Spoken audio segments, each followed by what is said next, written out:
Governor Gavin Newsom, the best governors in the country. California, I'm not sure you know it, but if you didn't know it, you should. Fascinating his state. Meanwhile,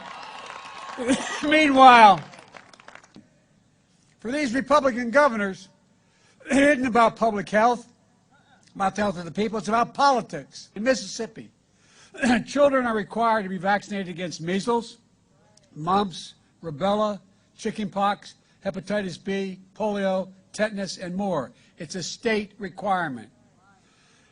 But now, in the midst of this pandemic that has taken over 650,000 lives, look, folks, we don't need politics in this battle against COVID. We need science. We need courage. We need leadership. We need Gavin Newsom.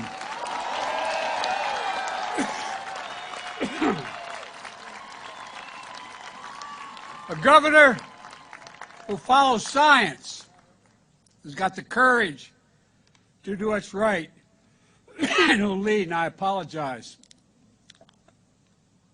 for coughing.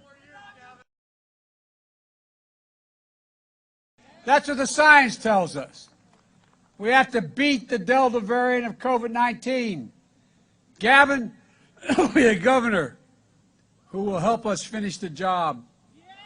Folks,